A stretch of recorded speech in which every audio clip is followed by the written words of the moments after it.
So what I'm gonna call this is the second half of Leave It, but you'll probably see that a lot of people distinguish this as a separate command called Drop It. And really you can do whatever you'd like to do. You can call this Drop It, you can continue to call this Leave It.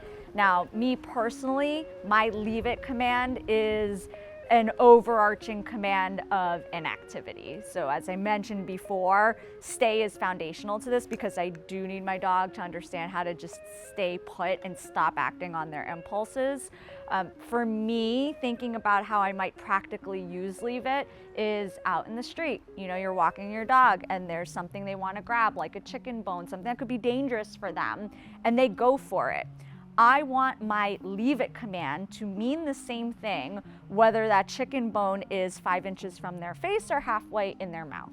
I'm not in the spirit of wanting to mince my words up and be like, leave it, drop it, leave it. And especially getting into that frantic state as well is not going to be helpful because your dog's just not going to hear a command, but just hear your tense energy. So instead, I like to have one firm leave it so that if the chicken bone's still on the street, they're just like, okay, I'm on my way. Or if they already have it halfway in their mouth, they're just gonna drop it and then be on their way. Again, you could choose to distinguish and say drop it, in this case for this exercise, as opposed to leave it, but I leave that part up to you. What is important is how to first shape this exercise. So we're gonna have Teddy back here again. We have a nice yummy bully stick, which I'm sure he'll be interested in. Yes, good job. And remember, your dog should earn everything, even if you're giving them this bully stick to keep them occupied while you do something which is absolutely fair, and you should be. If you can't give your dog the attention he or she deserves, he should be engaged in something else, but they have to earn it first, whether it's a sit, a down.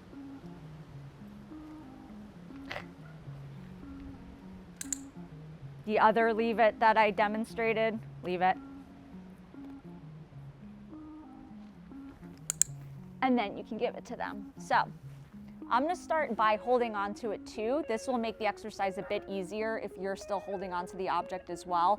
And remember, you might not be able to start with something like a bully stick. That might be too high value and too hard of a decision for your dog. So you might just use one of their regular toys, but you do wanna make sure they get a grip on it. And once they do have the object in their mouth and they have a grip on it, you're using scent to your advantage, just going to move your fingers closer to their nose, like this. And you see his curiosity allowed him to loosen jaw pressure, relinquish what he had, and move towards me instead. So I'll let you observe that again. So again, I'm just gonna get the scent on my fingers and just move towards his nose. So you see, I didn't pull the bully stick out of his mouth. He stopped chewing it.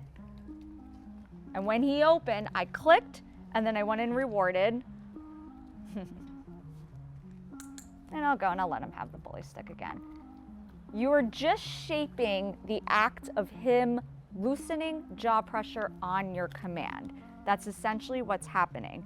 This will be a verbal command, needs to be a verbal command later on. However, at this point, you just want to shape that act of him opening, stopping what he's doing, relinquishing whatever object he or she has, and then rewarding for that so that they understand that's what you're looking for. Because remember, they don't know what you're asking yet.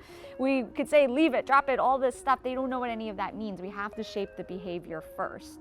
More advanced leave it actually requires several of the underlying commands that we've shaped so far. So really, if I say leave it right now, I need him to relinquish jaw pressure, stop what he's doing, get up, recall over to me, and leave it completely alone. For him to do that, it takes a lot of practice of all of those underlying commands first, and then we chain it together to get that more advanced leave it. Hey, leave it. Yes, good boy. Good boy, Teddies. Aww. And you should practice these things day in and day out. It's just giving your dog rules.